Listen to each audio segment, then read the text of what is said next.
नमस्कार, आपका बात 25 में स्वागत है। तो बात तो 25 में हम फिर चलते हैं धुरंधर की तरफ। और धुरंधर फ़िल्म ने जिस तरह से बॉलीवुड का जो पुराना तंत्र था, बताइए, डी कंपनी के लोगों को दिखा दिया, उनकी शक्ल दिखा दी, तो कितनी बड़ी उथल-पुथल हुई है।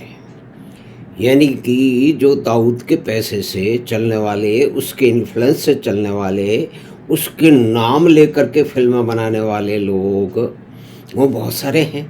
उसमें बड़े-बड़ों का नाम ले सकते हैं, क्योंकि ये गोरख धंधा आज तो चल नहीं रहा है, बहुत लंबे समय से चल रहा है। हाजी मस्तान और उससे पहले के चल रहा था।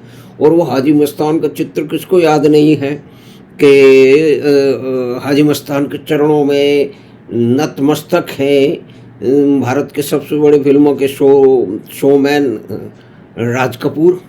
भाई कोई तो कारण होगा। यानी कि देखिए, बैंक की सपोर्ट थी नहीं, वो एक अलग बात थी। अभी झंझट ये हुआ है कि धुरंधर ने जिस तरह से परखचे उड़ा दिए हैं, जो एक टिपिकल बॉलीवुडिया नैरेटिव है, जिसके अंदर आईएसआई और रॉ के बीच में प्रेम संगत होते हैं, नाच गाने होते हैं, और वो अपराधी कौन है जो कोई भारत को परेशान कर रहा है, वो भारत का पूर्व सैनिक है। मतलब इस तरह का चूचू का मुरब्बा की जो फिल्में हैं, उसको ये अनुपमा चोपड़ा, न जाने कौन कौन जो बड़े बड़े जो है ना फिल्म क्रिटिक हैं, वो बड़े ऊंचे नंबर देते हैं। और क्योंकि ये देखिए, जो अमन की आशा का जो गैंग है, अमन की आशा का गैंग उसके साथ रहता था। वे अमन तो कभी हुआ नहीं, भारत भर में ब्लास्ट होते रहे। और IC-814 का जो अपहरण हो गया, उसमें कितनों को छोड़ना पड़ा, उसके पीछे बहुत सारी कहानियां हैं। लेकिन यहाँ तो मानते हैं कि अभी धुरंधर को, रणवीर को बैन कर दिया गया है। वो बैन किसने किया? उनके पुराने मित्र फरहान अख्तर ने किया। ये फरहान अख्तर कौन साहब है? ये जावेद अख्तर के साहब जो चश्मे चराग हैं, उनके पुत्र हैं, और ये फिल्में बनाते हैं और NTCA करके प्रदर्शन में भी पहुंचे हुए हैं। यानी कि प्रगतिशील हैं, प्रगतिशील लोग हैं। तो ये सारे के सारे प्रगतिशील हैं। और चक्कर ये हुआ है कि प्रगतिशीलों को धुरंधर की कामयाबी पसंद नहीं आ रही है। उसके भी कई कारण हैं। भाई ऐसे कैसे करे कि रणवीर ने कई सारे उनकी नज़र में, यानी कि उनकी दृष्टि से देखा जाए तो अक्षम्य अपराध किए हैं। अक्षम्य अपराध नंबर 1 कि वो RSS के चीफ मोहन भागवत जी से जाके मिले आया, उनके पैर छुआया, उनसे आशीर्वाद ले आया। तो ये जो उर्दू वुड है या कि दाऊद वुड है, दाऊद वुड की दृष्टि में अक्षम्य अपराध है। दूसरा अक्षम्य अपराध ये है कि सेकुलर, सारे सेकुलर सिद्धांतों की अवमानना करते हुए, उनको ध्वस्त करते हुए, धुरंधर का हीरो रणवीर जो है राम मंदिर जाया। मतलब ये तो कमाल ही हो गया। तो अब जो दाऊद वुड है, वो धुरंधर को माने तो माने कैसे?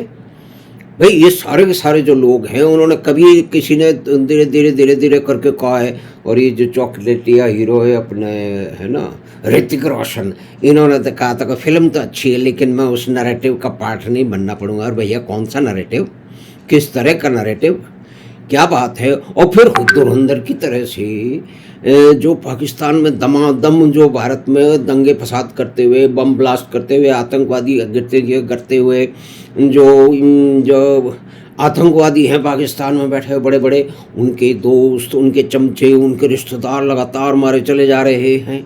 वो भी एक अज्ञात गनमैन है। अब कहते हैं धुरंधर 3 भी आ रही है, तो लो देखो, 2 ने तो 3100 रुपये का कारोबार कर लिया। अब ये सबसे बड़ा सांप लौटने का पूरा जो दाऊद वुड है, उसकी छाती पे सांप लौट। यानी एक तरफ तो ये हुआ, बहुत सारे लोग बोल रहे हैं कि हम 30 साल बाद जो है वो सिनेमा हॉल में थिएटर देखने गए। मैं भी 5-7 साल बाद सिनेमा हॉल में जो है पिक्चर देखने आया। धुरंधर 1 जो है उसको मैंने 2 बार तो स्क्रीन पे देखा, 1 बार फिर OTT पे भी देख लिया, और फिर धुरंधर 2 आई तो उसको भी देखा गया। क्यों देखा गया? क्योंकि वो जो सिनेमैटिक, जो बड़े पर्दे पे जो एक्शन है, और एक्शन तो इसमें कई कमाल का है, लेकिन एक्शन का रिएक्शन हो गया बम्बई में। एक फिल्म के लोगों की संस्था है, उसने धुरंधर रणवीर को जो है बैन कर दिया कि कोई इनके साथ काम नहीं करेगा। क्यों काम नहीं करेगा? क्योंकि इन्होंने जो है रणवीर सिंह ने अपने पुराने दोस्त फरहान अख्तर की कोई फिल्म है एक्सेल एंटरटेनमेंट की डॉन 3, उसमें काम नहीं करेंगे। भाई डॉन 3 में पहले कई लोग जो है ना वो जा चुके हैं, शाहरुख खान भी वहाँ से निकल चुके हैं। और फिर 2 साल से 1923 में कभी उसका मुहूर्त फुहूर्त हुआ था, कुछ शुरुआत हुई थी, 2 साल तक कुछ भी नहीं हुआ। और रणवीर सिंह ने ये तो कहा है कि भाई स्क्रिप्ट के बारे में मेरी कुछ धारणा है, मैं उससे सेटिस्फाई नहीं हूँ, ऐसा बताया जाता है। लेकिन अब उन्होंने 45 करोड़ का मुकदमा कर दिया कि 45 करोड़ का घाटा हो गया।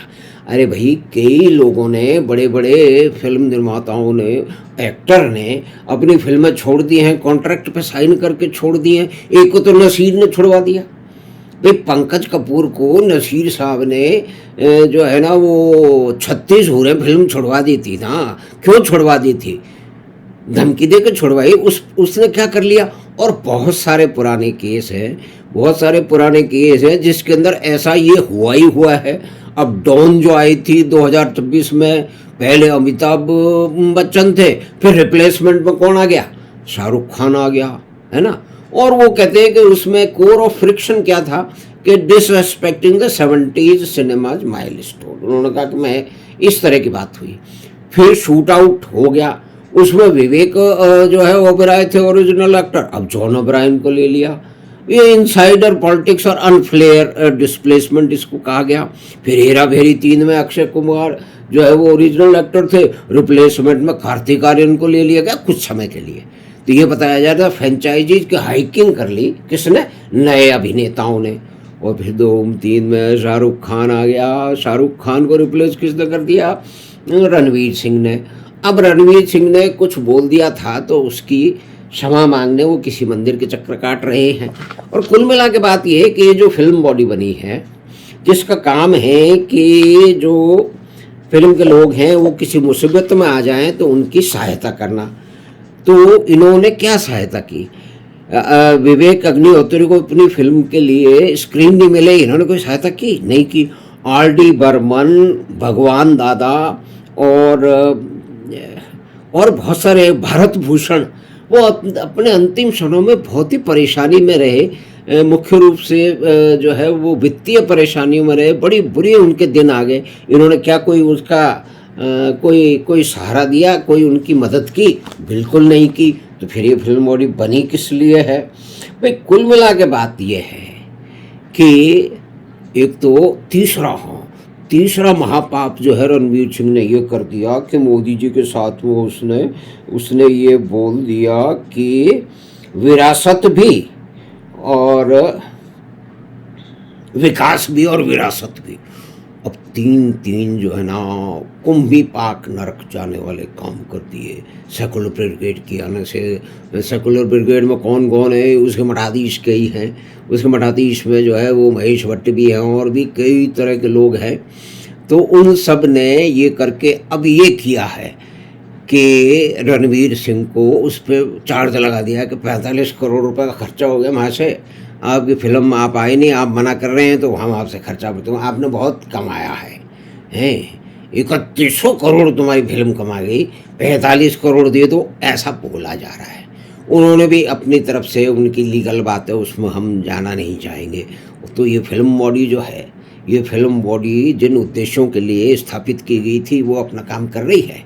लेकिन मुख्य बात यह है कि धुरंधर फिल्म के बाद में जो उर्दू वुड है या कि दाऊद वुड है, दाऊद वुड मुख्य रूप से बेहतर नाम है क्योंकि दाऊद के पैसे लेके, दाऊद का नाम लेके, दाऊद की सपोर्ट लेके, और धुरंधर 2 में तो दाऊद को दिखा दिया, बड़े साहब को दिखा दिया, तो ये तो बहुत ही बड़ा गड़बड़ हो गया। तो ये बात चल रही है, आगे ऊँट किस करवट बैठेगा, आगे क्या होगा, क्या 45 करोड़ रुपए देने पड़ेंगे, या सब मामला रफा दफा हो जाएगा, या फिर पुराने दोस्त दोबारा से मिल जाएंगे। लेकिन ये बात ज़रूर है कि एक नया स्थान जो रणवीर सिंह ने स्थापित किया है इस फिल्म के अंदर, बहुत ही गंभीर तरीके से रोल करके। मैं भी पहले रणवीर सिंह को कोई ऐसा कोई बहुत बड़ा अभिनेता नहीं मानता था, लेकिन निश्चय ही पहले दृश्य से जब वो एंट्री करते हैं इसके अंदर धुरंधर में, साइलेंट एंट्री है, कोई संवाद नहीं है, और कई जगह तो उनके संवाद ही नहीं है। तो देखिए, परफॉर्मर को अपना काम किया होगा, निर्देशक आदित्य धर की स्क्रिप्ट, उनका लेखन और उनका निर्देशन, और फिर ड्रेस और सब कॉस्ट्यूम वगैरह का सबका रोल है, लेकिन अंत में अभिनेता का काम तो अभिनेता ही करता है। तो hats off to Ranveer Singh कि उन्होंने एक बहुत ही गंभीर और बहुत ही बेहतरीन भूमिका निभाई है, लोगों ने पसंद किया है, लोग थिएटर की तरफ लौटे हैं। तो एक तरह से बॉलीवुड के लाखों लोगों के जीवन में परिवर्तन आ सकता है, और वो अब सोच रहे होंगे, अब जो रणवीर सिंह एक नए स्तर पे पहुंच गए हैं, तो निश्चय ही उनको सोच समझ के फिल्में लेनी होंगी। धड़ाधड़ फिल्में जैसे पहले ली हैं उन्होंने, उसमें कई तरह की कचरा टाइप की फिल्में भी थी जिससे वो बच सकते थे, तो निश्चय ही उनको अब इसमें तो ध्यान बरतना पड़ेगा। और जहाँ तक ये जो दाऊद वुड के जो लोग हैं जो उछल रहे हैं, और उनके जो विरोधी हैं जो कि धुरंधर की सफलता से जो है उनको परेशानी हो रही है, तो उन्होंने कुछ इस तरह के कांड किए हैं। ये देखिए, भारत में ही हो सकता है इस तरह का सब कुछ। जो फिल्म का एक बहुत बड़ा तर्का, जिसने मतलब सिनेमा तो किया ही है, ड्रामे और सिनेमा को सबसे ज़्यादा नष्ट यहाँ बैठे हुए वामपंथियों ने किया है, और वो यहाँ भी बैठे हुए स्क्रिप्टें भी लिखते हैं, निर्देशन भी करते हैं, बड़े बड़े नाम हैं। खैर, अभी वो नाम लेंगे नहीं। तो कुल मिला के बात यह है। तो हमें आशा है कि बातचीत आपको पसंद आई होगी, तो आप चैनल बात 25 को सब्सक्राइब करें, लिंक अपने मित्रों परिवार के साथ साझा करें। हम आपसे फिर मिलेंगे बात 25 की अगली बात में। धन्यवाद, नमस्कार।